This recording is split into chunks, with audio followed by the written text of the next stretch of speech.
ओम नमः शिवाय। हर हर महादेव। हर हर महादेव।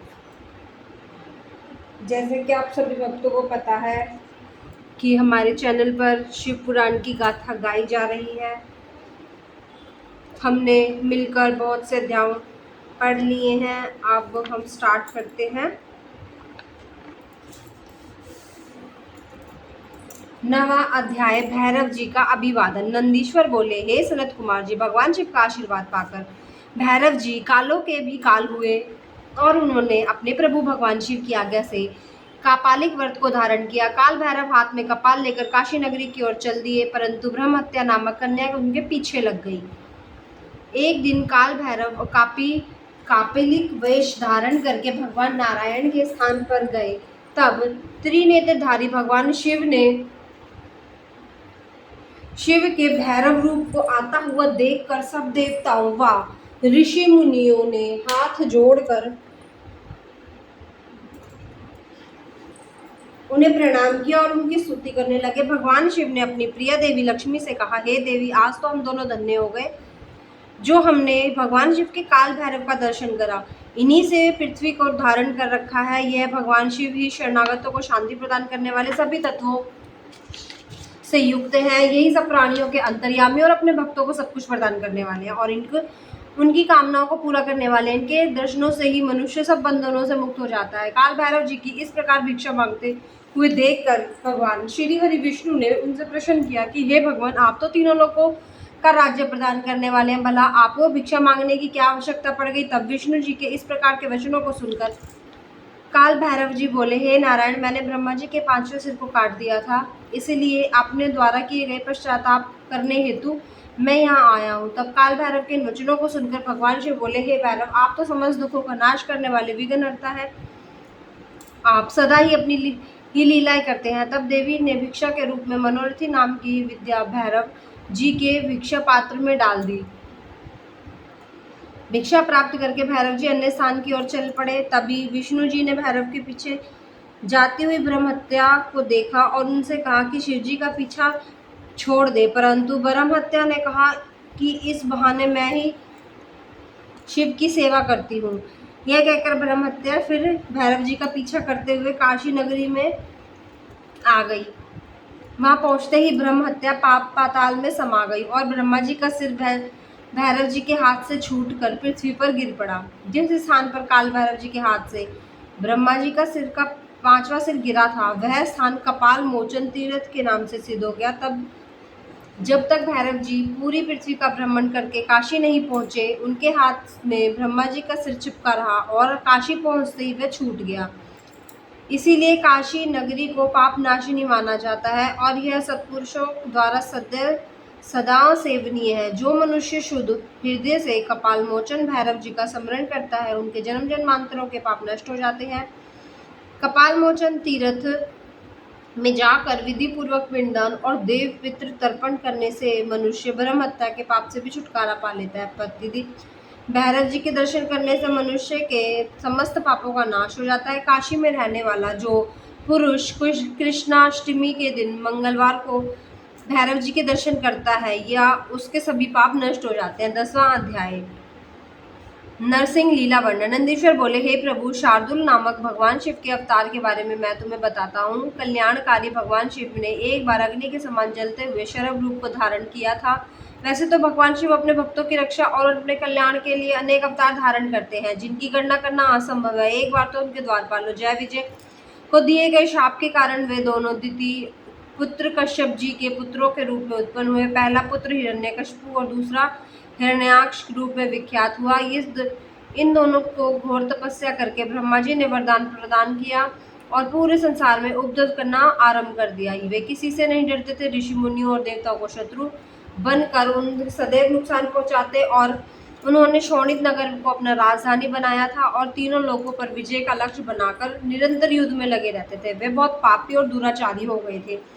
इस प्रकार उनके पाप दिन प्रतिदिन बढ़ते ही जा रहे थे। जब ब्रह्मा जी व सब देवताओं ने भगवान श्री हरि विष्णु से प्रार्थना की कि वे उन्हें हिरण्यकशिपु के अत्याचारों से मुक्त कराएं, हिरण्यकशिपु ने अपने पुत्र प्रहलाद को भी मारने का प्रयत्न किया, क्योंकि प्रहलाद भगवान शिव का परम भक्त था। अब अपने पिता और अपने पिता हिरण्यकशिपु को भी सदा विष्णु जी की शरण में जाने की सलाह देता था, जबकि हिरण्यकशिपु अपने आगे किसी को भी नहीं समझते थे। वह स्वयं को भगवान मानता था और अपनी प्रजा से उन पूजा करने के लिए कहता था। एक दिन हिरण्यकशिपु ने प्रहलाद को मार डालने के लिए एक विशाल खंभे से बांध दिया। भक्तवत्सल भगवान अपने भक्तों के कष्टों को में देख कर सदा उनकी रक्षा के लिए आते हैं। भगवान विष्णु ने नरसिंह का रूप धारण किया, जो कि आधा मनुष्य, आधा सिंह और आधा उसी खंभे को फाड़कर प्रकट हो गया। उन्होंने देखते ही देखते युद्ध करने में सभी दैत्यों का संहार किया। तत्पश्चात हिरण्यकशिपु को अपनी गोद में लिटाकर अपने नाखूनों से उसका शरीर फाड़ दिया। हिरण्यकशिपु के मरते ही सब देवता आनंदित हो उठे, परंतु जब नरसिंह रूप धारण किए हुए भगवान विष्णु का क्रोध शांत नहीं हुआ था, तो सभी चिंतित हो गए। अब तब उन्होंने आराध्य भगवान विष्णु का क्रोध शांत करने के लिए उनके भक्त प्रहलाद से उनकी स्तुति करने की कही।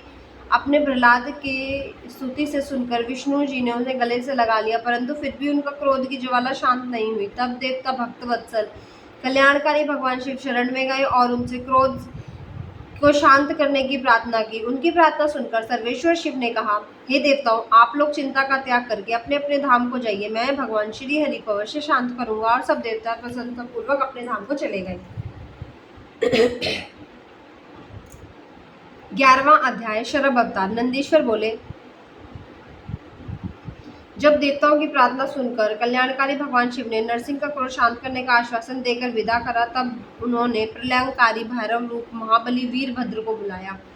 वीरभद्र को आदेश देते हुए भगवान बोले, हे भैरव, नरसिंह के क्रोध की अग्नि को शांत कर देवताओं के भय को दूर करो। यदि वे अपने आपके समझाने से ना माने तो आप मेरे भाव भैरव का रूप दिखाकर उन्हें शांत करना। भगवान शिव जी की आज्ञा पाकर भैरव तुरंत ही नरसिंह जी का क्रोध शांत करने के लिए चल पड़े। नरसिंह जी के पास पहुंचकर भैरव जी उन्हें नमस्कार करके उपरांत इस प्रकार कहा, हे माधव, आपने इस संसार को सुखी करने के लिए यह अवतार धारण किया है। आपने पहले मछली का रूप धरकर अपनी पूंछ से नाव को बांधकर मनु जी को समुद्र में घुमाया था। पृथ्वी का उद्धार करने के लिए ही आपने वराह रूप धरा था।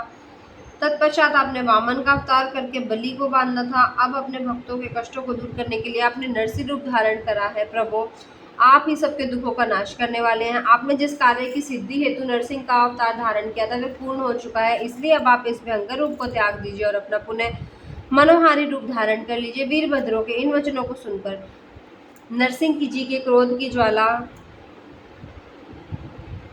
और भड़क उठी और वे बोले, तुम यहाँ से तुरंत चले जाओ, वरना मैं इस पूरे संसार का संहार कर दूंगा। मेरे अंश से ही ब्रह्मा और इंद्र प्रकट हुए हैं, मैं ही सबका स्वामी हूँ। इस प्रकार विष्णु जी की ऐसी बातें सुनकर वीरभद्र को क्रोध आ गया और वे बोले, क्या आप संसार के संहारता भगवान शिव को भी नहीं जानते? मैं उन्हीं की प्रेरणा से यहाँ आया हूँ। आप अहंकार का त्याग कीजिए, क्योंकि ना तो आप सृष्टि के सर्जन करता है, ना पोषण करता और ना ही संहार करता। उन्हीं परम शिव की कृपा से आप अनेक अवतार धारण करते हैं। आपके कर्म रूपधारी का सिर भगवान शिव की अस्थिमाला की शोभा बढ़ा रहा है। आपके पुत्र ब्रह्मा का 5वां सिर भी मैंने काट दिया। इस संसार में हर तरफ भगवान शिव की ही शक्तियां फैली हुई हैं। हे उन भक्त वत्सल, भगवान शिव की ही शक्ति से आप मोहित हो रहे हैं। नरसिंह, आप तत्काल ही अपने क्रोध को छोड़कर अब पुनः शांत हो जाइए, अन्यथा भगवान शिव की आज्ञा से यहाँ पधारे मुझ भैरव रूपी क्रोधी का वज्र आप पर पड़ेगा, जिससे आपकी तत्काल मृत्यु हो जाएगी। 12वां अध्याय शिव द्वारा नरसिंह के शरीर को कैलाश ले जाना। सनत कुमार जी बोले, नंदीश्वर भगवान शिव के अवतार काल भैरव ने जब क्रोधित होकर नरसिंह रूप धारण करा, विष्णु जी ने उसे क्रोधित से फटकारा, तब क्या हुआ? क्या उन्होंने भैरव जी की आज्ञा का पालन किया और क्रोधित काल भैरव से विष्णु जी के नरसिंह रूप का संहार कर दिया? नंदी, आप जल्दी से बताइए, मेरी जानने की इच्छा है। भैरव जी के वीरभद्र के इन वचनों को सुनकर नरसिंह जो की पहले से ही क्रोध से भरे हुए थे और वीरभद्र पर झपट पड़े, तब वीरभद्र ने अपनी भुजाओं में कसकर पकड़ लिया। वीरभद्र के इस प्रकार पकड़ने से नरसिंह जी अत्यंत व्याकुल हो उठे। तत्पश्चात वीरभद्र ने उन्हें उसी प्रकार कस कर पकड़े रखा और उन्हें लेकर उड़ गए। वे उन्हें उड़ाकर परम पावन शिव धाम ले आए और आकर शिवजी के वाहन वृषभ के नीचे पटक दिया। इस प्रकार जोर से नीचे फेंक दिए जाने पर नरसिंह रूपी भगवान व्याकुल हो उठे और यह देखकर सभी देवी देवता, ऋषि मुनि, देवादिदेव भगवान शिव की स्तुति करने लगे। भगवान शिव की माया से ग्रसित होकर भगवान श्री हरि विष्णु का शरीर भय से कांपने लगा। भयंकर भयभीत होकर विष्णु जी नरसिंह अवतार में त्रिलोकीनाथ भगवान शिव की स्तुति करने लगे। हे प्रभु, वे सामने नतमस्तक होकर खड़े हो गए। नरसिंह भगवान परमेश्वर शिव के परास्त थे परास्त हो गए, उनकी शक्तियां क्षीण हो गई। वीरभद्र भैरव ने नरसिंह की सभी शक्तियों पर अपना अधिकार स्थापित कर लिया। सभी देवता हाथ जोड़कर कल्याणकारी भगवान शिव के यश गाने लगे। तब देवताओं द्वारा की गई स्तुति से प्रसन्न होकर महेश्वर शिव बोले, हे देवताओं, अब आपको घबराने भयभीत होने की आवश्यकता नहीं है। वीरभद्र भैरव द्वारा इस प्रकार विष्णु के नरसिंह रूप को पराजित करना एक लीला मात्र है। इसमें भगवान श्री हरि विष्णु की महत्ता पर कोई प्रभाव नहीं पड़ेगा। मेरे सभी भक्त मेरे साथ साथ विष्णु जी की भी आराधना किया करेंगे। यह कहकर भगवान शिव नरसिंह जी के शरीर को अपने साथ लेकर कैलाश पर्वत पर चले गए। तब भगवान शिव ने मुंडमाला में नरसिंह का मुख भी शामिल कर दिया। 13वां अध्याय, विश्वनागर को वरदान। नंदीश्वर बोले, हे ब्रह्मपुत्र, अब आप शशि मौली भगवान शिव के उस उत्तम चरित्र को सुनिए जिन्होंने उन्होंने विश्वानार के घर का अवतार लिया था। बहुत पहले नर्मदा नदी के किनारे नरमपुर नामक नगर था। इस नगर में विश्वानागर नाम के एक महामुनि रहते थे। वे भगवान शिव के परम भक्त और संपूर्ण शास्त्रों के ज्ञाता थे। उनका विवाह शुचिष्मति नामक ब्राह्मण कन्या से हुआ था। वह ब्राह्मण पत्नी अत्यंत पतिव्रता और अपने पति विश्वानर की बहुत सेवा करती थी। उसकी इसी प्रकार की सच्ची हृदय से की गई निष्काम सेवा से प्रसन्न होकर महामुनि विश्वनाथ उसे वरदान देना चाहते थे। उन्होंने अपनी पत्नी से कहा कि मैं तुम्हारी उस उत्तम सेवा से बहुत प्रसन्न हूँ, तुम्हें वर देना चाहता हूँ, तुम्हारी कामना हो उसके बारे में मुझे बताओ। अपने पति के इन वचनों को सुनकर ब्राह्मण पत्नी ने कहा, यदि आप मुझ पर प्रसन्न हैं तो मुझे महादेव जी के समान के पुत्र प्रदान करें। अपनी पत्नी के इस वर को सुनकर विश्वनाथ सोच में डूब गए कि मेरी पत्नी ने मुझसे बड़ा ही दुर्लभ वर मांगा है। यह वर तो त्रिलोकीनाथ भगवान शिव की कृपा से ही पूर्ण हो सकता है। तब उनकी पत्नी ने देवी, तुम्हारा यह वर तो शिव जी पूरा कर सकते हैं, इसलिए मैं भगवान शिव को प्रसन्न करने के लिए तपस्या करने जा रहा हूँ। अपनी पत्नी को तपस्या के बारे में बताकर विश्वनागर अपने घर से निकल गए। चलते चलते काशी की नगरी में मणिकर्णिका घाट पर पहुंचकर अपने आराध्य के दर्शन करने उन्होंने जन्म जन्मांतर के पाप नष्ट कर दिए। तत्पश्चात विश्वेश्वर लिंग के दर्शन कर उन्होंने सभी तीर्थ स्थानों में पिंडदान किया और ब्राह्मणों व ऋषि मुनियों को भोजन खिलाया। फिर काशी के कुएं, बावड़ियों और तालाबों में स्नान करने के पश्चात विश्वेश्वर लिंग की पूजा अर्चना में मग्न हो गए और 1 वर्ष तक बिना कुछ खाए पिए विश्वनाशर ने अद्भुत तपस्या करी। 1 वर्ष बीत जाने के पश्चात जब एक दिन विश्वानर पूजा करते हुए गए, तब उन्हें लिंग के मध्य में एक सुंदर बालक की प्राप्ति हुई। यह बालक बहुत सुंदर था, उसकी पीली जटाएं थी, उसके सिर पर मुकुट लगा था, वह हंस रहा था और ऐसे अद्भुत बालक को पाकर महामुनि प्रसन्न हुए और उन्होंने भगवान शिव का बहुत बहुत धन्यवाद किया, उनकी स्तुति करी। यह बालक प्रसन्नता पूर्वक बोला, हे ब्राह्मण, मैं तुमसे प्रसन्न हूँ, बोलो क्या वर मांगते हो। तब विश्वानर बोले, प्रभु, आप तो सर्वेश्वर सब कुछ जानने वाले हैं, अपने भक्तों की भला कैसे अब आपसे कुछ बात छिप सकती है। तब भगवान शिव ने अपने बाल रूप में ही कहा, विश्वानर, तुम्हारी तपस्या सिद्ध, शीघ्र ही मैं तुम्हारी पत्नी शुचिष्मति के गर्भ से तुम्हारे पुत्र के रूप में जन्म लूंगा, तब मेरे नाम ग्रहपति होगा। यह वरदान देकर भगवान शिव का वे बाल रूप अंतर ध्यान हो गया और विश्वासनाथ प्रसन्नता पूर्वक शिवलिंग को नमस्कार करके अपने नगर पर घर चले गए। 14वां अध्याय, गृहपति अवतार। नंदीश्वर बोले, जब विश्वानर भगवान शिव से वरदान प्राप्त करने अपने घर आए, तब वापस तो उन्होंने अपनी पत्नी सुष्मति को सारी बातें बताई। समय बीतता गया। कुछ समय पश्चात सुष्मति गर्भवती हुई। शुभ लग्नों का योग होने पर उनके गर्भ से चंद्रमा के समान मुख वाला सुंदर पुत्र उत्पन्न हुआ। भगवान शिव के अवतार लेते ही देवताओं ने प्रसन्न होकर दुदंबी बजाई। मरीचि, अत्रि, पुलह, पुलस्त्य, कुर्ती, अंगिरा, वशिष्ठ, कश्यप, अगस्त्य, ब्रह्मांड, मुंदल, लोमश, लोमचरण, भारद्वाज, गौतम, भृंगु, गालव, गर्ग, जात, कनर्य, हर्षाशर, आपस्तंभ, याज्ञवल्क्य, यज्ञ, वाल्मीदिक, शतपथ, तप, लिखित, शिलाद, शंग, जम, दग्नि, संवर्त, मतंग, भरत, अंशुमान, व्यास, कत्याय, कुतस, शौनक, श्रेभंग, श्रंग, दुर्वासा, शुचि, नारद, तुम्बरु, उत्तक, वामदेव, देवल, हारित, विश्वामित्र, भार्गव, मृकंड, दारुक, धौम्य, उपमन्यु, वत्स्य आदि मुनि और मुनि कन्याएं और मुनि पुत्र भगवान शिव के गृहपति अवतार के दर्शनों हेतु विश्वावानर मुनि के आश्रम में गए। देवगुरु बृहस्पति के साथ ब्रह्मा जी और श्री हरि विष्णु, नंदी और भृंगी गणों के साथ भगवान शिव, देवी पार्वती को साथ लेकर देवराज इंद्र, सभी देवताओं सहित तथा नागराज पाताल से सारी नदियां, पर्वत और समुद्र उस बालक के दर्शनों के लिए विश्वनगर के आश्रम में गए। सभी ऋषि मुनियों, साधु संतों सहित देवताओं ने उस बालक के दर्शन करे। स्वयं ब्रह्मा जी ने उस बालक के जात कर्म संस्कार संपन्न करे और उस बालक का नाम गृहपति रखा। तत्पश्चात सब देवताओं ने प्रसन्नता पूर्वक उस बालक को अनेक आशीर्वाद प्रदान करे। तब सब देवता शुचिष्मति और विश्वानर मुनि के भाग्य की प्रशंसा करते हुए अपने अपने धामों को चले गए। मुनि विश्वानर और अपनी पत्नी उस बालक का लालन पालन करने लगे। समय समय पर होने वाले संस्कार संपन्न करने लगे। गृहपति 5 वर्ष का हो गया और तब उन्होंने उसका यज्ञोपवीत करा। बालक गृहपति जिज्ञासु प्रवृत्ति का था। उसने शीघ्र अतिशीघ्र ही अपने पिता से सब वेदों का ज्ञान प्राप्त कर लिया। जब बालक 9 वर्ष का हुआ तो देवर्षि नारद उनके घर पधारे। मुनि विश्वनाथ ने उनसे अपने पुत्र के भाग्य के विषय में जानना चाहा। तब नारद बोले, मुनि, आपका पुत्र बड़ा भाग्यवान और वैभवशाली है, परंतु 12 वर्ष का होने पर इसे अग्नि और बिजली से खतरा उत्पन्न होगा, इसलिए अपने पुत्र को बिजली और अग्नि के करीब नहीं जाने देना।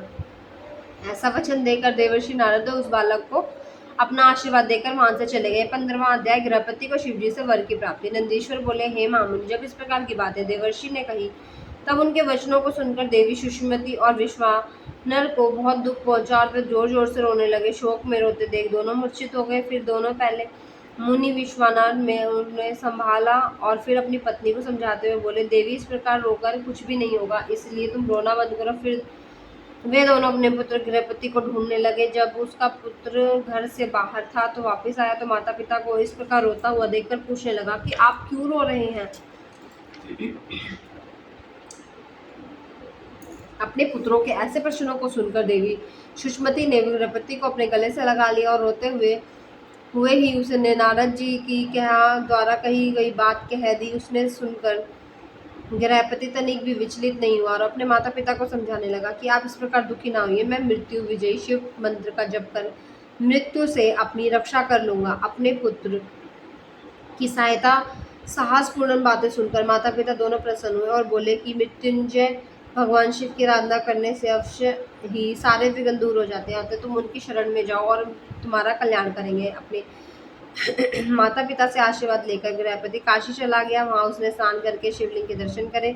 विश्वेश्वर लिंग का दर्शन करने के पश्चात उसे प्रसन्नता हुई और अपने भाग्य को भाग्यशाली बनाने के लिए उसने प्रभु के दर्शन हो गए। तब उसने वहीं एक शिवलिंग स्थापित करी और प्रतिदिन 108 घड़ों का जल भरकर स्नान कराता था और फिर विधि पूर्वक उसकी आराधना करता था। उसका मन सदा ही शिव चरणों में समरण रहता था। धीरे धीरे समय बीतता गया। गौरव ने 12वें वर्ष बृहस्पति ने 12वें वर्ष में प्रवेश करा। नारद जी की वाणी को सिद्ध करते हुए देवराज इंद्र गृहपति के सामने प्रकट हुए। इंद्र ने कहा कि बालक, क्या मांगते हो। तब इंद्र की बात सुनकर गृहपति ने उन्हें नमस्कार करा और बोला, प्रभु, मैं आपसे नहीं भगवान शिव से वरदान मांगना चाहता हूँ। आप चले जाइए। मैं शिव जी के अलावा किसी से कुछ नहीं मांग सकता, क्योंकि शिव ही मेरे आराध्य है। मैं उन्हीं की भक्त हूँ। गृहपति के इन वचनों को सुनकर इंद्रदेव तो क्रोध से तमतमा उठे। उन्होंने अपना वज्र निकाल लिया और उनके हाथ में वज्र देखकर बालक को अपने पिता द्वारा बताई गई बात और डर से वह मूर्छित होकर गिर पड़ा। यह देखकर भक्त वत्सल भगवान शिव देवी पार्वती सहित तुरंत वहां प्रकट हो गए। जैसा ही उन्होंने गृहपति को छुआ और वह उठ खड़ा हुआ, अपने साक्षात माता पार्वती और शिव जी को देखकर रोमांचित हो उठा और उनका रूप करोड़ों सूर्य के समान प्रकाशित हो रहा था। इस अद्भुत रूप को देखकर गृहपति मंत्रमुग्ध हो गया और हाथ धो जोड़कर देवादिदेव महादेव की स्तुति करने लगा। तब भक्त वत्सल शिव ने हंसते हुए कहा, हे बालक, मैं तुम्हारी इस उत्तम तपस्या से बहुत प्रसन्न हूँ। मैं तुम्हारी परीक्षा ले रहा था। मैंने ही इंद्र को तुम्हारे पास भेजा था। तुम अपनी परीक्षा में सफल हो गए हो। मैंने ही इंद्र को तुम्हारे साथ द्वारा स्थापित किया गया। मेरा यह लिंग संसार में अग्निश्वर नाम से विख्यात है और इसके तेज के आगे कोई भी नहीं ठहर पाएगा। यह अग्नि और बिजली से रक्षा करने वाला होगा और इस लिंग की पूजा करने वाले अकाल मृत्यु का भय नहीं होगा। ऐसा कहकर भगवान शिव ने गृहपति के माता पिता को बुलाया और सबने मिलकर कल्याणकारी भगवान शिव का पूजा की। तत्पश्चात शिव जी उसी अग्निश्वर लिंग में समा गए। 16वां अध्याय। यज्ञेश्वर अवतार। नंदीश्वर बोले, हे मुनीश्वर, अब मैं आपको भगवान शिव के यज्ञेश्वर अवतार के बारे में बताता हूँ। एक बार देवताओं और असुरों ने मिलकर सागर में गर्भ में छुपे अमूल्य अमूल्य रत्नों और धरोहर को निकालने के लिए क्षीर सागर का मंथन करा। मंथन करने के बाद सर्वप्रथम विष निकलने लगा और संसार उस विष की ज्वाला से भस्म होने लगा। यह देखकर सभी भयभीत हो गए, भगवान शिव की स्तुति करने लगे। तो भी शिव अपने भक्तों की रक्षा और कल्याण करने हेतु अपने भक्तों का दुख दूर करने के लिए विष को पी लिया। विष पीने के कारण उनका गला नीला रंग का हो गया और वे नीलकंठ नाम से विख्यात हो गए। तत्पश्चात देवता और दानव नए उत्साह और जोश के बाद साथ समुद्र मंथन करने लगे, जिससे उन्हें बहुमूल्य रत्न, हीरे, जवाहरात, अमृत प्रादुर्भाव हुआ। अमृत निकलने पर देवता और असुरों में युद्ध होने लगा कि यह राहु नाम का असुर अमृत कलश चुराकर भाग खड़ा हुआ। यह दृश्य देखकर चंद्रमा ने देख लिया और उसका पीछा किया। विष्णु जी ने अपने सुदर्शन चक्र से उसकी गर्दन काट दी, क्योंकि उसने अमृत पी लिया था, इसलिए सर कटने के बाद भी वह मरा नहीं। तब से राहु चंद्रमा को डराने लगा। भगवान शिव ने चंद्रमा की रक्षा के लिए अपने सिर पर धारण किया।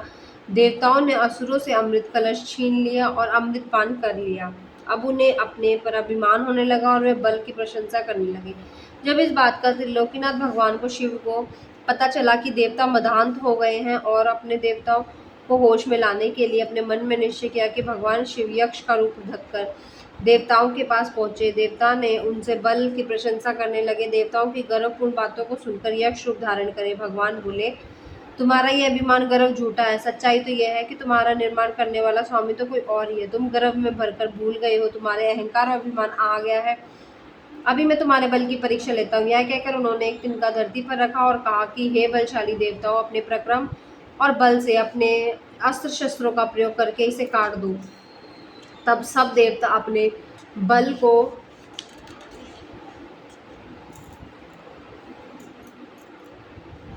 आजमाने लगे और अपने पराक्रम को सिद्ध करने के लिए तिनके पर प्रहार करने लगे, परंतु सबके अस्त्र शस्त्र तो व्यर्थ हो गए। वे उस तिनके का कुछ भी नहीं बिगाड़ सके। तब वह तिनका अपने जरा से भी नहीं हिला।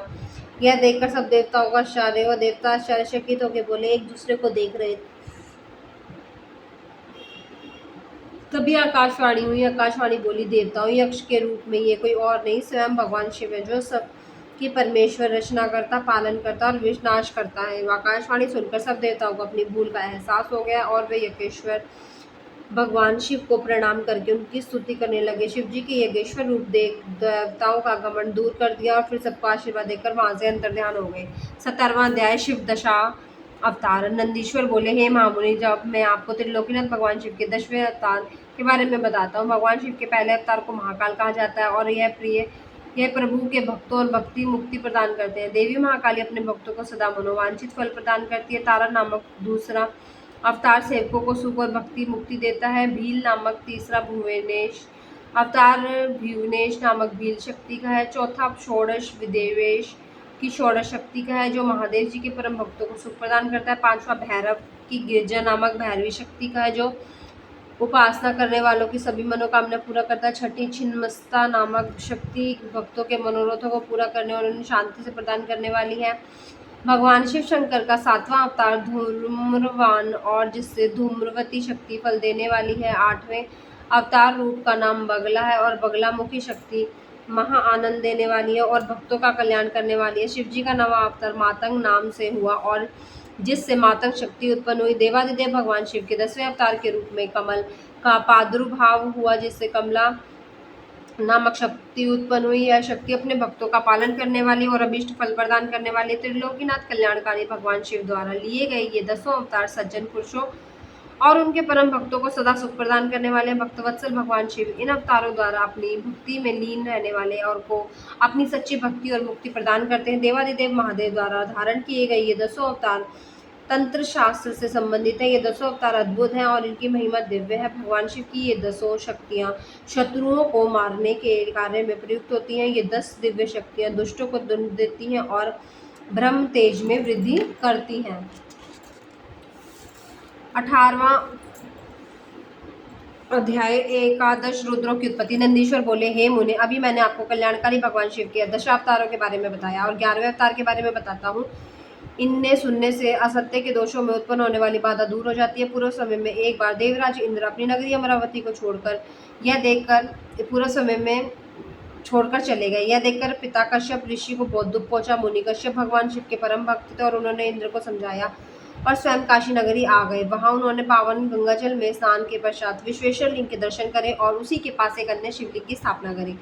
उस शिवलिंग लिंग का स्थापना कश्यप मुनि के देवताओं के हितों के लिए की थी। फिर वे उस शिवलिंग की नित्य विधि पूर्वक पूजा अर्चना करने लगे, तपस्या में लीन रहने लगे और इस प्रकार दिन बीतते गए। एक दिन प्रसन्न होकर भगवान शिव प्रकट हुए और बोले, हे मुनि कश्यप, मैं आराधना से प्रसन्न हूँ, मांगो क्या मांगना चाहते हो, मैं तुम्हारी इच्छा पूरी करूंगा।